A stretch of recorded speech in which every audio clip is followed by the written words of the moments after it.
Hello friend, आज की class में हम लोग सीखेंगे सेकेंड ऑर्डर पार्शियल डेरिवेटिव, जिसका अनदर नेम है पार्शियल डिफरेंशिएशन। जैसा कि फर्स्ट क्लास में हम लोगों ने डिस्कस किया था फर्स्ट ऑर्डर पार्शियल डेरिवेटिव। ये कौन सा कोर्स कोड का है? BECC 104 IGNOU BA economics semester 2।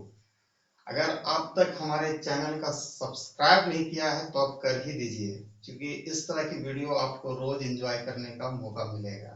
तो आज हम लोग सीखेंगे सेकेंड ऑर्डर पार्शियल डेरिवेटिव। तो बढ़ते हैं वीडियो में आगे। तो z is the function of two variable. मैंने z को फंक्शन माना है केवल दो वेरिएबल को फॉर सिंप्लिसिटी। जैसा कि मल्टी वेरिएट फंक्शन में ये बहुत सारी चीज का फंक्शन हो सकता है, यही दो ही माना गया है। तो जैसा कि नोटेशन आपको जो फर्स्ट ऑर्डर पार्शियल डेरिवेटिव लिए थे x के रिस्पेक्ट में, फिर अगेन x के ही रिस्पेक्ट में लेंगे तो इसको सेकंड ऑर्डर पार्शियल डेरिवेटिव कहते हैं। जैसा कि देख सकते हैं, second order partial, second order छूट गया, हम ऊपर लिख देते हैं। ठीक है, सेकंड ऑर्डर पार्शियल डेरिवेटिव।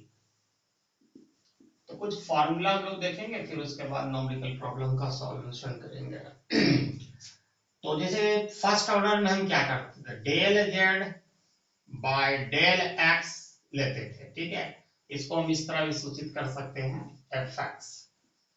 ठीक है, अब इसी चीज को फिर इसका हम अगेन डेरिवेटिव ले लेते हैं, डेल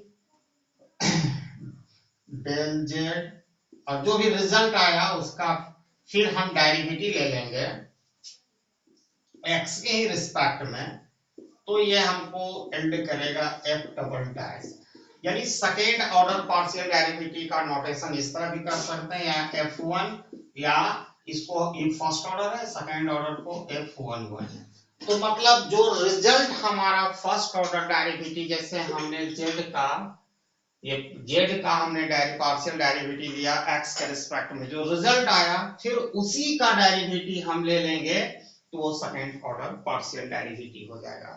जैसा कि न्यूमेरिकल प्रॉब्लम से बहुत सारे क्लियर होंगे, तो मैं इसका फॉर्मूला लिखते हुए आगे बढ़ता हूँ। इसमें और भी बहुत सारी चीज है। तो फर्स्ट ऑर्डर पार्शियल डेरिवेटिव हम लोगों ने देखा था, लेकिन यहाँ सेकंड ऑर्डर डेरिवेटिव में हम लोगों ने ये एफ डबल डैश, यानी हम इसको कह सकते हैं डेल स्क्वायर डेल 2 या del square Z by del x, delta से हम डिनोट करते हैं। इसको हम इस तरह नोटेशन भी कर सकते हैं, अगर एफ का रिस्पेक्ट में लिया है तो 1 1 भी लिख सकते हैं, क्योंकि पहला वेरिएबल एक्स है।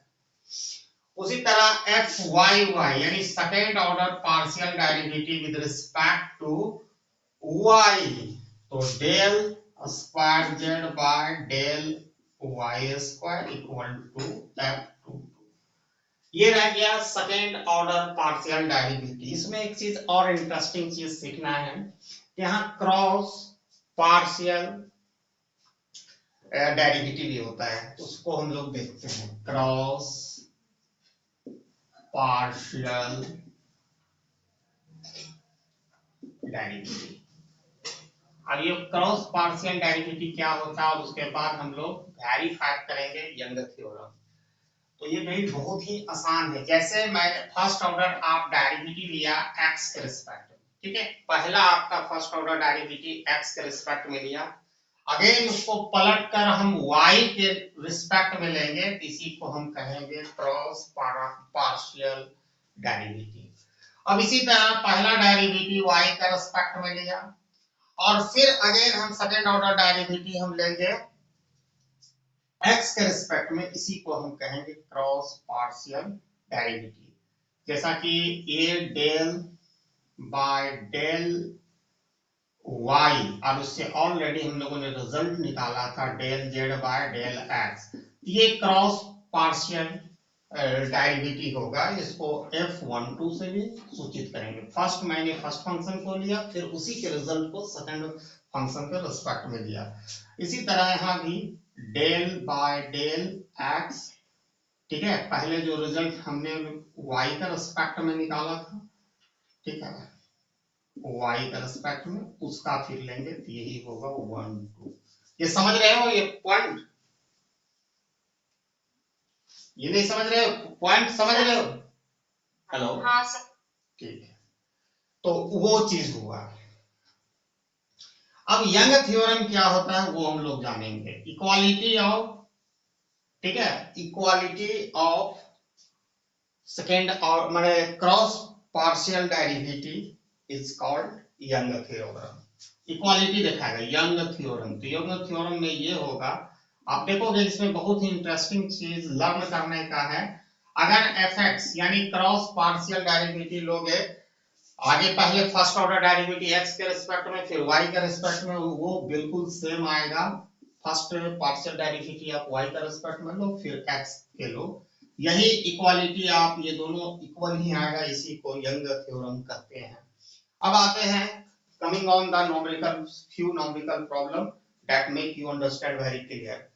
तो ये हमारा थ्योरेटिकल कुछ था, मैं बता दिया second order partial derivative, cross partial derivative. अब हमको back to first order partial derivative हमें आनी चाहिए, तभी सेकंड ऑर्डर पार्शियल डेरिवेटिव को सीख सकते हैं। तो कुछ फ्यू न्यूमेरिकल क्वेश्चन जो आपके अंडरस्टैंडिंग को इनहेंस करेगा, तो काफी माने यू नीड टू पे massive attention the question I am going to solve right now। तो यंग थ्योरम जान गए हैं, क्रॉस पार्शियल इलास्टिसिटी जान गए हैं। अब एक को क्वेश्चन लेते हैं, एग्जांपल 1, ठीक है। f is the function of x y equal to 5x square plus 6y square। अब डेयर वगैरह नोटेशन में काफी समय हमारा लिखने में व्यतीत हो जाता है, तो इसको हम आसानी से बना सकते हैं नोटेशन में जो सिंगल दिया। तो सेकेंड ऑर्डर पार्शियल डेरिवेटिव निकालने के लिए फर्स्ट ऑर्डर की आइडिया होनी चाहिए। पार्शियल डेरिवेटिव का मतलब ही होता है कि we want to measure rate of change of dependent variable से z या फंक्शन ऑफ x y, ठीक है, due to change in one dependent variable x at the same time another variable say y is the held constant, जैसा कि previous class में हम लोगों ने डिस्कस किया। तो फर्स्ट ऑर्डर निकालने के लिए एफ एक्स, जब एफ एक्स है इसको आप मान लेना जेड नहीं है तो घबराने की जरूरत नहीं। Let z equal to function of x y equal to 5x square plus 6y square. जैसा कि आप डेल से भी बना सकते हो, लेकिन यहाँ डायरेक्ट आप एफ एक्स भी लिखोगे, एक चीज को बार बार लिखने की कोई जरूरत नहीं है।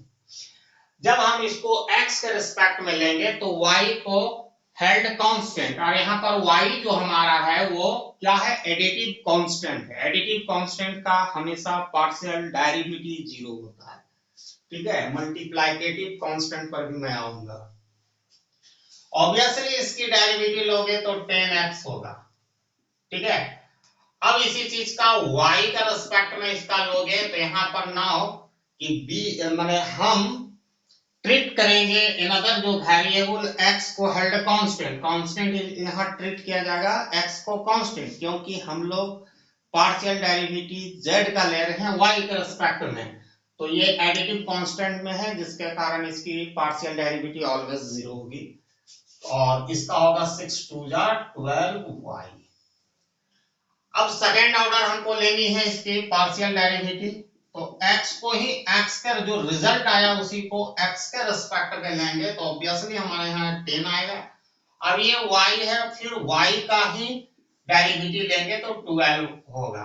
अब है क्रॉस, ये सेकेंड ऑर्डर डेरिवेटिव हो गया, ये फर्स्ट ऑर्डर हो गया। अब क्रॉस पार्शियल डेरिवेटिव निकाल रहे हैं, उतना डेल लिखने से काफी समय बर्बाद हो जाता है, और आपको इकोनॉमिक्स एप्लीकेशन में लंबी लंबी क्वेश्चन जब सॉल्व करनी होगी तो यही नोटेशन काम आता है, partial cross partial derivative. Cross partial derivative में जैसे कि फर्स्ट फंक्शन का डेरिवेटिव आप जो आया है रिजल्ट, उसको आपको बदल के लेना है, ठीक है, उसको बदल के हम लेंगे। तो यहां एफ एक्स इक्वल टू 10 है, ठीक है, तो y के रिस्पेक्ट में हम इसका लेंगे, तो y का रिस्पेक्ट में हम लेंगे तो ऑब्वियसली x को हेल्ड कांस्टेंट करेंगे राइट नाउ, तो यहाँ पर कांस्टेंट और वो भी तो जीरो होगा ना, जीरो होगा क्योंकि y भी कांस्टेंट है और टेन तो ऑलरेडी कांस्टेंट है। अब यहाँ पर fy का डेरिवेटिव है, अगर x के रिस्पेक्ट में लेंगे तो ये भी जीरो होगा, तो fxy क्रॉस पार्शियल डेरिवेटिव और ये fyx both are zero if a Young theorem is verified।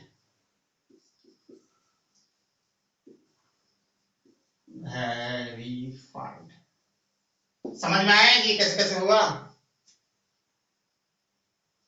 Yes sir. हाँ सर एक बात पूछना था। जी बोलिए। सर आपका टेक्स्ट में इंटर कर लिया था मैंने, अभी वो बात था तो इसीलिए वो यंग्स थ्योरम थोड़ा देखा नहीं था। ओके हम आप इसी क्लास में लेटर पार्ट मतलब यंग थ्योरम मतलब क्या है कि क्रॉस पार्शियल डेरिवेटिव जो लेंगे, जैसे फर्स्ट ऑर्डर डेरिवेटिव लिए x के रिस्पेक्ट में, ठीक है, तो इसको अब हम x के रिस्पेक्ट में जो लिए हैं तो इसको पलट के लेंगे सेकंड ऑर्डर डेरिवेटिव y के रिस्पेक्ट, माने इसको y के रिस्पेक्ट में फर्स्ट ऑर्डर लिए तो सेकंड ऑर्डर x के रिस्पेक्ट में, ये दोनों की इक्वालिटी आएगी। अभी और भी मैं क्वेश्चन लूंगा और भी क्लियर करूंगा, ठीक है। दूसरा हम क्वेश्चंस लेते हैं, काफी छोटा क्वेश्चंस लेते हैं जो तीनों चीज आपको क्लियर कर देगा।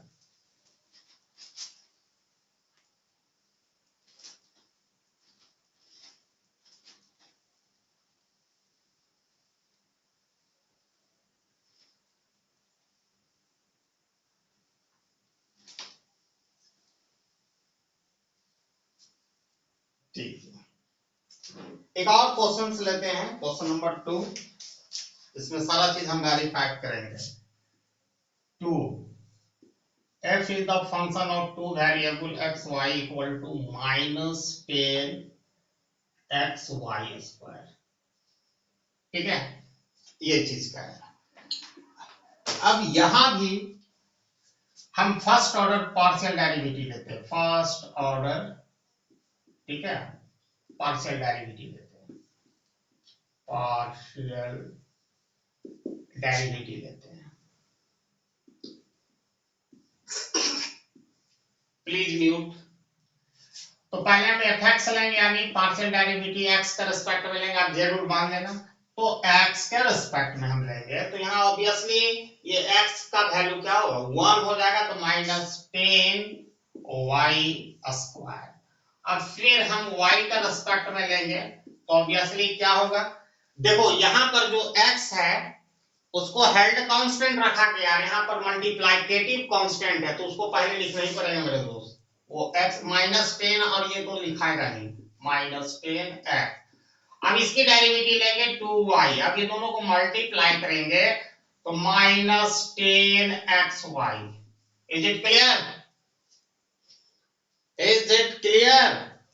Yes sir. ओके, अब यहाँ पर सेकेंड ऑर्डर हम ले रहे हैं, second order partial derivative, second order partial derivative, ठीक है,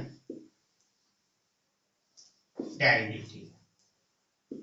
अब सेकेंड ऑर्डर पार्शियल डेरिवेटिव में मैंने क्या सिखाया कि जो फर्स्ट ऑर्डर आप पार्शियल डेरिवेटिव x के रिस्पेक्ट में लिए, अगर फिर आप x के रिस्पेक्ट में लेंगे और उसी तरह ऑल द जो रूल है रिमेन सेम रहेगा, eight the same time y is the held constant, तो फिर इसी को x के रिस्पेक्ट में लोगे तो यहाँ पर तो x दिख नहीं रहा है, फर्स्ट ऑर्डर डेरिवेटिव जब हम पार्शियल डेरिवेटिव लिए हैं तो यहाँ x नहीं है, कांस्टेंट दिख रहा है, तो इसकी डेरिवेटिव क्या होगी, कांस्टेंट का 0।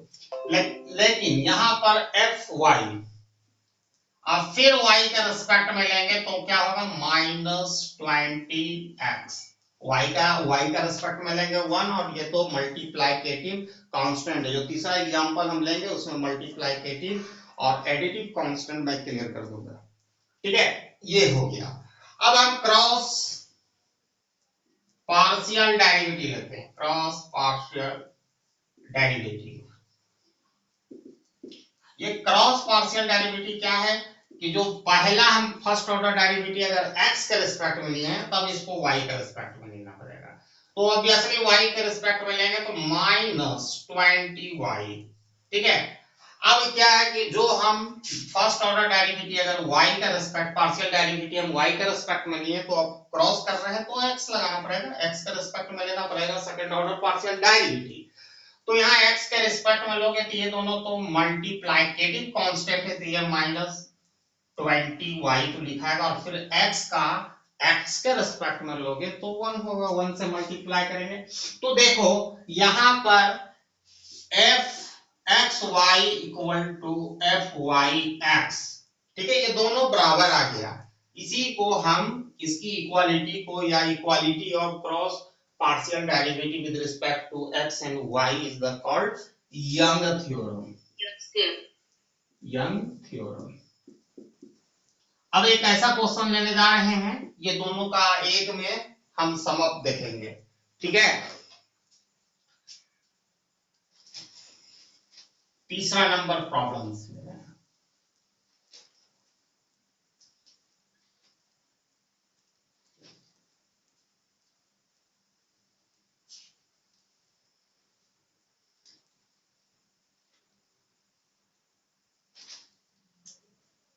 जिसमें हम एडिटिव कांस्टेंट और मल्टीप्लिकेटिव कांस्टेंट का कॉन्सेप्ट पूरा क्लियर हो जाएगा। तीसरा प्रॉब्लम में आप अटेंशन दें, ठीक है। तीसरा question, f is the function of x y equal to 8x cube minus 4x square y plus 10y square। अब यहाँ पर आपको फर्स्ट ऑर्डर हम ले रहे हैं, सिर्फ फर्स्ट ऑर्डर पार्शियल डेरिवेटिव हम ले रहे हैं पहले, ठीक है। तो फर्स्ट ऑर्डर लिख दिए, पार्शियल डेरिवेटिव लिखते लिखते टाइम बर्बाद हो जाती है, fx ले रहे हैं। तो यहाँ पर x के रिस्पेक्ट में लेंगे तो एट द सेम y को हमको हेल्ड कांस्टेंट करना पड़ेगा। अब देखो एडिटिव कांस्टेंट और मल्टीप्लिकेटिव कांस्टेंट क्लियर हो जाएगा। तो आप यहाँ पर x के रिस्पेक्ट में ले रहे हो और उसी समय आप y को हेल्ड कांस्टेंट हो रहे हैं और y यहाँ दिख रहा है। तो यहाँ x के रिस्पेक्ट में लोगे तो पहले उसको कर लो, 8 3 जा 24x स्क्वायर।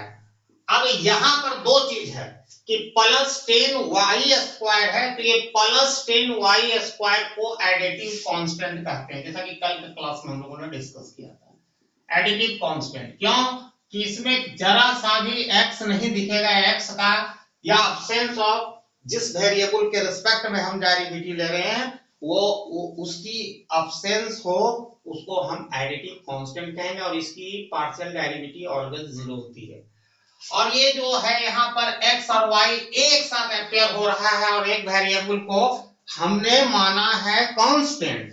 तो यहाँ पर जब इसको कहते हैं, देखो मल्टीप्लाई में है ना x स्क्वायर y, तो इसको कहते हैं मल्टीप्लिकेटिव कांस्टेंट, और इसकी डेरिवेटिव में वो जो जिस वेरिएबल को तुमने हेल्ड कांस्टेंट माना है, इसमें क्वेश्चन में मैं y का माना है, y तो यहाँ आके रहेगा।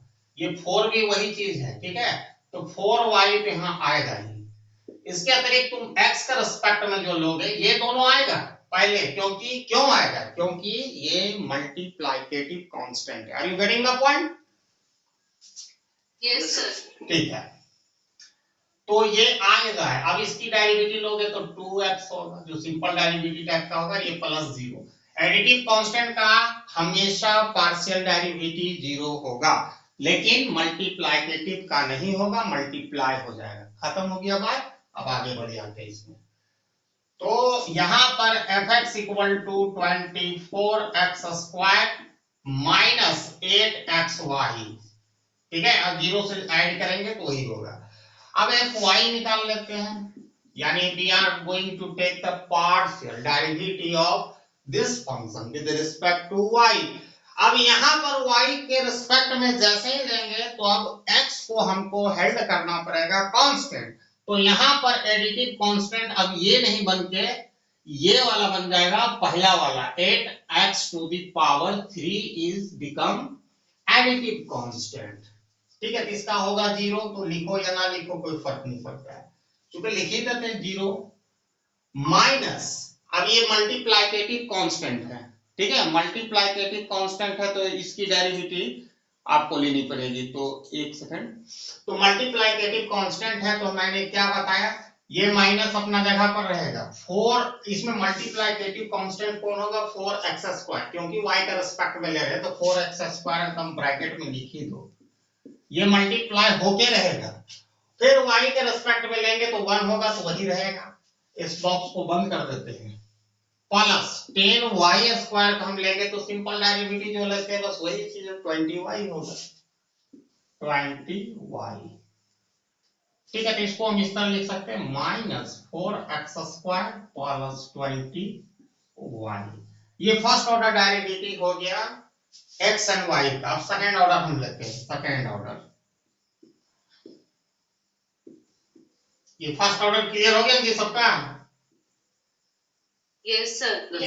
अब सेकंड ऑर्डर लेंगे तो फिर जो रिजल्ट आएगा उसको x के ही रिस्पेक्ट में लेंगे।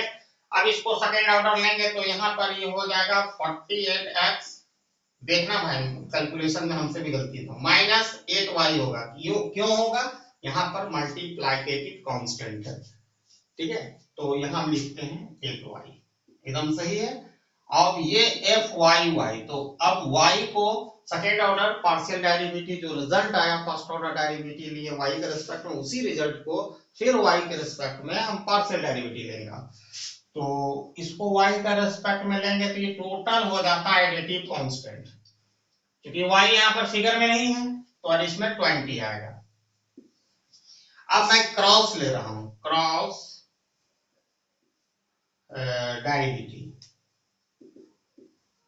पार्शियल डेरिवेटिव, यस भूल नहीं जाना, पार्शियल डेरिवेटिव।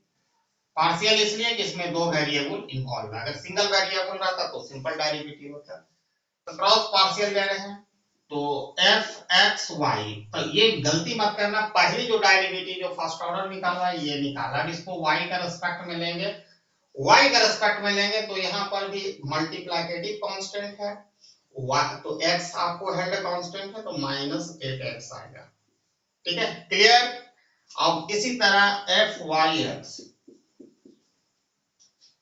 तो अब इसको यहां पर आप ले रहे हो क्रॉस पार्शियल डेरिवेटिव, तो ये आपका बन गया x के रिस्पेक्ट में ले रहे हो तो -8 4 2 x, और ये बन गया आपका एडिटिव कांस्टेंट, इसका डेरिवेटिव ऑलवेज 0 होता है। तो देखो यहां पर हमारा दोनों रिजल्ट सेम आया, fxy = fyx, और दोनों कितना के बराबर है, -8x। This is the young theorem, यही वेरीफाई हो गया, यंग थ्योरम वेरीफाइड हो गया। ठीक है, अगर आपको online recorded and live class चाहिए इस कोर्स का BECC 104 mathematical method in economics 2, हमारे यहाँ अवेलेबल है। आप इस व्हाट्सएप नंबर पर संपर्क कर सकते हैं। ठीक है, व्हाट्सएप नंबर 7050523391। ठीक है, आपको प्रत्येक दिन यहाँ क्लास चलती है, नोट्स भी मिल जाएगा। ठीक है, और ये पेड कोर्स है, याद रखिएगा। और आपको एक ग्रुप में भी शामिल किया जाएगा, व्हाट्सएप ग्रुप में, पहली बार। और अब मैं आगे इसमें बढ़ता हूँ। ठीक है, प्रोडक्ट रूल वगैरह सीखना है तो आपको ज्वाइन करना पड़ेगा हमारा online recorded and live class. ठीक है, अब आगे की पढ़ाई होगी।